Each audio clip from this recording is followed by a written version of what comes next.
I found out I was doing this 10 days ago. Thank you very much for asking me, Rand and Joanna. I was asked to substitute for someone who's going to talk about Facebook, viral likes and shares. I tried to play with that.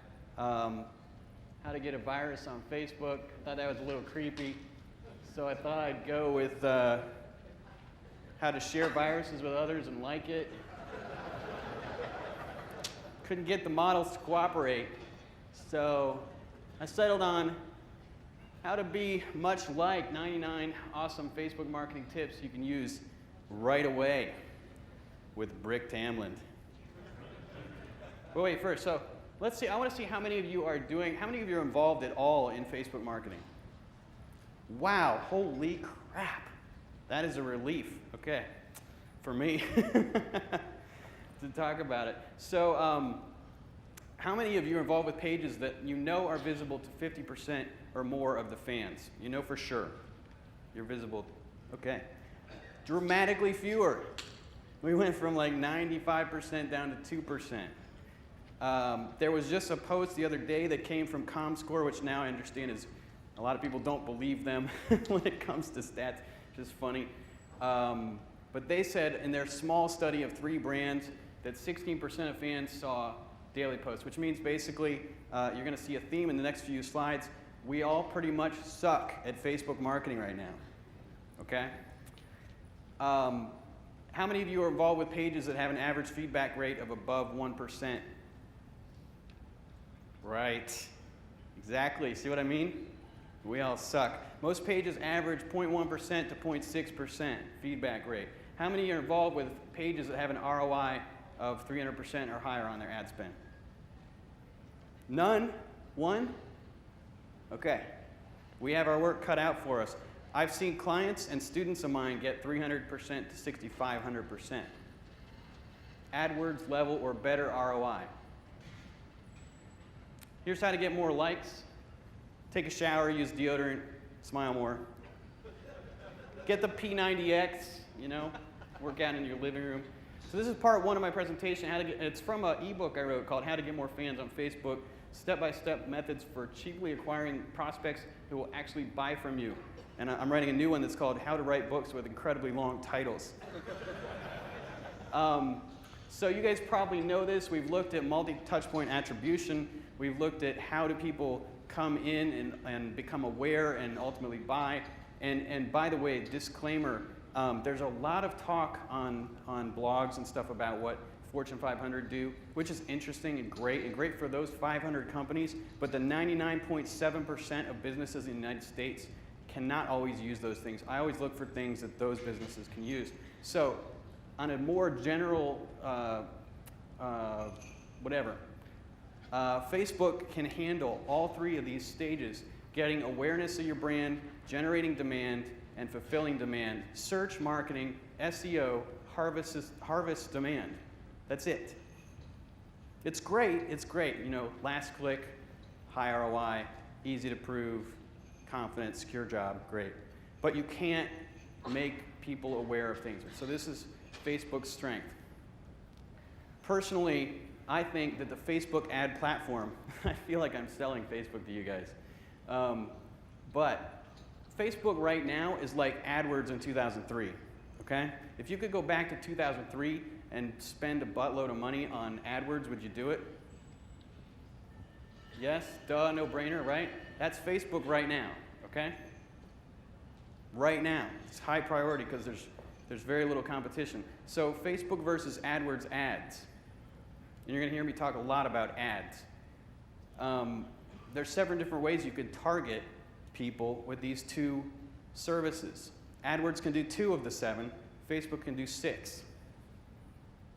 So it can't do search intent. Wah. You can do 6 other things, okay? I'm going to teach you how to do those a little bit, and it's going to be a paradigm shift like it was for me. Talk about that. So the best fans, if you do fan marketing, and you don't have to, you can just use ads and send people to your site and see if you get an ROI. That's the easiest way to test Facebook, right? Fan marketing is a huge commitment, and a lot of people are failing at it because they didn't engage well, and now people aren't seeing their posts anymore. That sucks. So if you do get fans, they should be passionate, affordable, they should be buyers.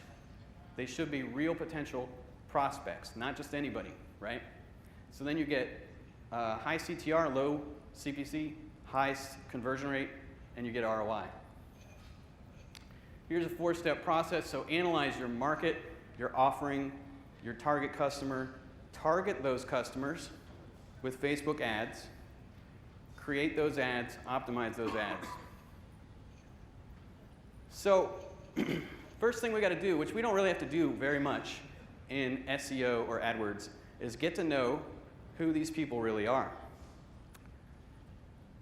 I used to think, because I started in marketing in search, that demographics was this old, outdated thing we don't need anymore. It's a traditional marketing thing. It's passé. We don't need it. Now it's back with Facebook. It's really big. It's really important. You need to start knowing who your customer is demographically. And if you don't know, you can use services like this to find that information out. I think that before you do Facebook marketing, if you're a search person, you tend to think of customers in a very artificial way. I did. You need to start thinking of them as real people. You need to really be able to imagine those people, or you've met those people, you've talked to those customers, your client or your business owner has talked to those clients or customers, right? You know who those people are. So put together some customer profiles with specific information, 3 to 5 different types of customers for you, right? If you can say what their personality is, their lifestyle, their hobbies, what do they read, what do they like, then you can do great Facebook marketing. Customers are real people. And if you need information on their interests, you can look at your fans, you can look at their profiles, see what they like. That'll give you ideas. One of the things I see people do with Facebook ads that's kind of a mistake is they'll find interests that their customers have, but so do like 2 billion other people. So try to find the most unique interest to your target market. You can also target education, workplace. This is funny. There are 280 people above the age of 18 in the United States who graduated from Harvard and work at Walmart. I don't know. I don't know if you're going to target those people or not, maybe with Prozac. I don't know. But unless they're running it, I don't know what happened to these people. By the way, I've got these Critchlow sleeves. I thought you would like that. I targeted here in the second one, I targeted the top 10 employers in the United States. Only 364,000 because not everybody puts their workplace in their Facebook profile. You can target sexual orientation too, which nobody talks about. Women who like women and like Rush Limbaugh. 8,360 people. I was very surprised.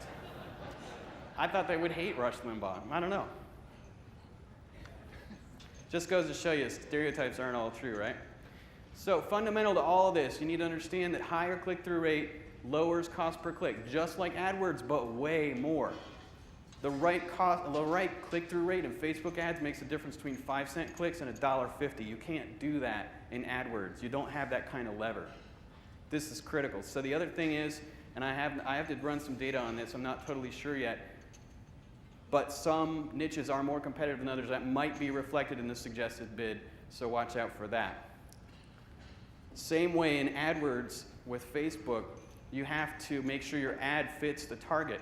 And it's easy in AdWords. We can be lazy. We're like, well, we got the right keyword. We'll just put that keyword in the ad. And that does most of the work. I mean, how many AdWords people are incredible, incredible copywriters? You don't really have to be. You can use that to get an extra advantage. So it's a little bit more complicated in Facebook because if you target people by a combination of interests, demographics, location, education, and workplace, if you aren't visualizing those people as real people, how are you going to choose the right image and write the right ad copy for those people? You have to be a better marketer. You have to be a better marketer to do Facebook. But it's awesome if you don't have a brain. It works better too. For example, we were growing some fans for the Cowboys and Aliens movie, which is so coincidental. It opens today. It may suck. I don't know. I'm not going to take any blame for that if it does. But I targeted men who like Westerns as one of the ads. And I said, click like if you love Westerns. No brainer, right? Target men that like Olivia Wilde, click like if you love Olivia Wilde. We're just harvesting people based on what they already like. no-brainer. High click-through rate, low cost per click. We're talking like 8-cent fans. 90% of your cheap fans come from people clicking like on the ad. That's when they become a fan. They don't go to the page. They don't go to your incredibly beautiful custom landing tab with the reveal tab or the fan gate. They don't see it if you're using this method. So custom tabs are overrated. Here are some ad copy formulas. Click like if you love interest. Do you love interest?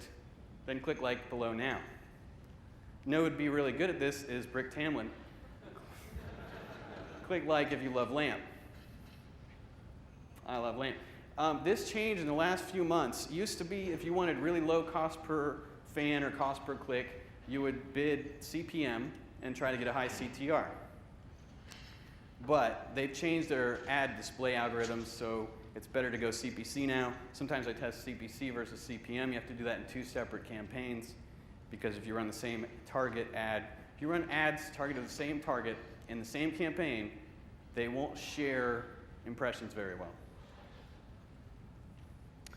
For the ad images, use faces. Why? Because it's called Facebook. And we're hardwired to look at people's faces. And use happy images. Why? Because there's no dislike button. We're trying to get people to like things, right? Make it easy. All right, so I have an exercise for you. You don't have to get up. It's not that kind of exercise. On the next slide, I'm going to show you 8 images. I want you to choose the most attention-grabbing one, but don't choose it. Let your eye go to the one that's most attention-grabbing. You have 3 seconds. Ready? 3, 2, 1, choose. So that's how you look at a bunch of images and decide which one to use. It's the one that grabbed your eye. Oh, yeah, this is the best baby, by the way, because he's wearing bacon. Actually, it could be this one, right? Because he's confident bacon is good for me. I like that confidence. No, it's this one because he's surprised. He's holding bacon. I don't know, I love bacon. How many people like bacon? Okay. I always feel bad talking about it because some religions can't eat it, but it's so powerful. It's true. I've said I love bacon. People laugh at bacon. I don't know why. Anyway, here's an upward chart depicting the increasing number of upward charts used on Facebook ads. I saw one last night. This data goes all the way back to the dinosaurs, at which time there were no Facebook ads with upward charts. If you have this problem, unfortunately, a lot of clients, they create these pages. They don't realize they're never going to be able to change their page name. They don't realize their page name is going to become the headline of their ad if they're doing fan growth. And sometimes that page name sucks. So you could do what this guy did, a student of mine, who put another set of words in the image. It's a workaround. Now, optimize. You want to optimize for cost per fan. Do an advertising performance report. They keep changing around the terms on us. It used to be actions and conversions. Now they call fans connections. So you just divide spent by connections. You can also use this responder demographic report. Run ads like with no demographic targeting at all, and then see which ones have the highest click-through rate. It'll give you buckets, so you could sort descending on click-through rate and see which demographic buckets click on your stuff the most. And then you can refine your ads then based on those demographics. So benchmarks, how do you know if you're doing a good job? Like when we started, I was like, how many are you getting certain benchmarks? They might have been higher than you're currently doing or higher than you thought was possible, but these are based on my experience, my clients, and my students. These are possible. Your ad click-through rate, if 0.05% amateur. Only exception to that is if you're definitely purposely running really, really broad, which I'll talk about later. 0.1% is good, 0.3% is great. I've seen up to 3% click-through rate. Look at this sample. This ad started at 0.947% and went down to 0.134% in 5 days. Ad burnout, ad tiredness. Got to change your ads. CPC, amateur gets about $1. Good, if you're doing 15 cents, you're down to good. You know, obviously lower is better. Cost per fan, same way. A lot of times cost per fan could be up to 2 times the cost per click. Often it's about 33% higher than your cost per click. So $2, 30 cents is good, great, obviously really low, 2 cents. WebTrends says the average company is getting fans for $1.07 each. So they're probably not using these best practices that I'll talk about here. Hey, there's no bullets on this slide, Rand. Kittens are fine. Cheating. I'm not cheating. I'm taking it literally. All right, I cheated. So ad burnout, basically just change your ads. Don't show the same ad long term. You can't do it like you can do it in AdWords. Here's some examples of good ads, and I'm going to talk a little about some things not to do. This lady, another student of mine, violated the trademark policies. Her account got shut down. A number of people's accounts got shut down on one specific date, and they were all reactivated like 3 days later after everybody complained. Strange phenomenon, but anyway, you shouldn't violate the policies, which in this case she violated somebody else's trademark. But I do like how she said love with extra O's because it draws the eye. Look at this. This is a horse face. Remember the faces? Animals have faces. What does your dog look like when he's happy, right? Right? That's a happy dog face. Use happy animal faces. Zoom in on the face. It works. Oops. Go back. Here's another one. This other person here violated the trademark, or I think it's actually the publicity rights of Wayne Dyer. And her account was shut down temporarily. She came back, I suggested an ad like this, and got 30 cents per fan, basically targeted being eco-friendly or eco-friendly, and said, click like if you love an eco-friendly lifestyle. Click like if you love motocross. Targeted a whole bunch of different variations on motocross. Don't use a whole bunch of different targets unless they're all really related like that. This is another student. His best ad on this page is the Grand Canyon one. What's different about that ad? It's the shortest ad text. Because why I said 3 seconds to choose the image, people aren't going to give you very long. And the more time it takes for someone to read that ad, the more confused they get, the less likely they are to click like. This guy makes artificial roses from real softballs and baseballs. He tried AdWords and failed. It didn't work. Nobody's searching for that because they don't know it exists. So he got a whole bunch of baseball and softball fans to come to his page because he knew that anytime he talked to one of those people, they got excited about his product. And he's getting a 473% ROI on his fan acquisition spend. That's bacon roses. When all else fails, like 3 crappy slides that people are bored with, bacon. All right, bad ads. This is my first ad ever. It totally sucks. I targeted way too many different things. The ad copy has no call to action. The ad copy kind of dots at the end. Who cares? So it's $4.15 a fan, which I cannot afford to pay. Don't do that. B2B. If you have trouble, you can actually just target the entire United States because there's not a lot of competition on that because it's such a huge target. Still got 50-cent cost per click. I'm going to talk about something I call selling the dream, which I think is going to help you figure out how to market B2B social media. And you can do that in your ads, but we'll talk about that in a minute. So part 2, tips for getting more likes on your posts. Here's the big problem. This is some data from PageLever, which is a extended Facebook page analytics service coming out of beta very soon, I think this next week. They found that 3 to 7.5% of fans see most pages' posts. And you can see by page size how loaded it is. Look at that third column. It shows you how many page views per fan the actual page gets. As a rule, people do not go back to your Facebook page after they've liked it. The ComScore thing showed that 40 to 160 times as many people see your post in their newsfeed as go to the actual page. Again, custom tabs, if you want people to go to them, they're not on your page, remember? So you're going to have to put it into a post to get them to go back to that tab.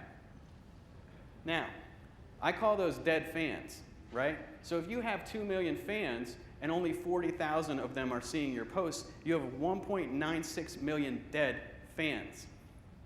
How do you bring them back to life? You can do sponsored post stories like a page post.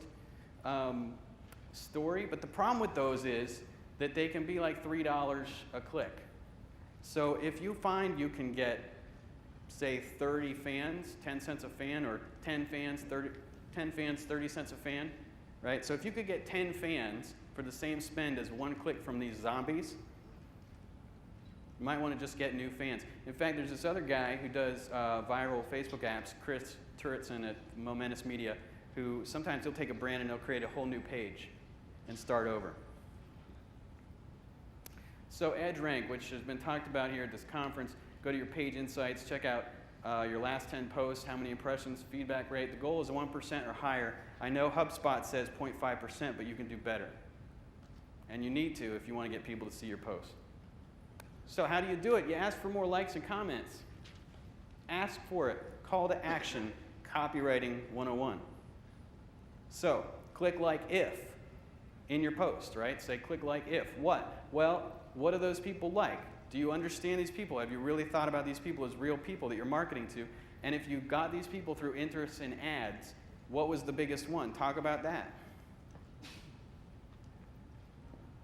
Tell me in the comments below, blah, blah, blah, or ask a question. Look, Homer Simpson always gets a 2% feedback rate. Why? He has no brain. You can overthink this stuff and get worse results. Click like if you love ponies. What's your favorite thing about them? Vince Neil likes their hair. Come on, guys, Motley Crue. Dr. Feelgood. Here's one for B2B, just a sample. Let's say SEO Mods could do this. What's your biggest goal in internet marketing this year? Comment below. If you're like Queen and you want to have it all, do this. Here's an example from SportsCenter. Click like if you think the Heat can sweep Dallas, or comment as to why the Mavericks will make this a series. It was after game 1, I think, right? So the formula is click like if you think one thing, and then comment as to why, or comment as to why you think the other. You can get both types of people to respond. Now, selling the dream. I really, really like this, and I think it's going to make a big difference, especially for B2B, but for anybody. Basically, you know, when you're doing marketing and sales, you know you're taught to sell benefits, not features, right? Features are boring. Who cares? The customer cares how it's going to help them. But that doesn't necessarily engage them emotionally. The emotions are a powerful lever, so if you want to engage those, what is the dream? What in business or life are they going to get out of that? What are they really going for? What's their dream that your business helps them achieve? So the iPhone 4, it features iPod and FaceTime, right? You can listen to your music anywhere. You can video your loved ones. What's the dream? Well, even when you're mobile, even when you're away from home, even when you're in Seattle if you don't live here, you can have a high quality life still. You can listen to music on the plane because the plane sucks, right? You can talk to your loved ones and feel close to them. That's closer to the dream. Self-cleaning cat box features self-flushing washable litter. Benefits: clean the litter box without touching the mess. Litter's permanent, more environmentally friendly. What's the dream? I want to enjoy my lovable pet in a more sanitary way. I want to feel loved by my cat. I think Matt Cutts should get this. I hope he has it, right? He can feel loved by his cat while saving the earth. Closer to the dream. Google AdWords for small business gets you have a lot of data about consumers. Benefits: you can reach consumers right when they're ready to buy, improve their profits. What's the dream though? The business owner, what's their dream? They want this profitable business that supports their lifestyle and helps them retire. eHarmony has 29 dimensions of compatibility in their matching system. Benefits: find someone to date you'll actually get along with. The dream is true love that lasts the rest of your life. That's what they're really selling. The reason this is important is because you can't talk about benefits or features for very long without people tuning out. But you can get them to talk about their dreams. So here's 9 things people dream about: luxury, awe, options, connection, freedom, belonging, fun. Don't you want to put on a straw hat and carry a woman wearing an 80s swimsuit on your back? I do. I'd do it right now. People want love, right? So people want to relax, especially if they're tired from the Planet of the Apes, rehearsals or whatever. Yeah. So how do you figure out your customers' dreams? Maybe you might have different dreams. If you've done those 5 different customer types, then you might have slightly different dreams.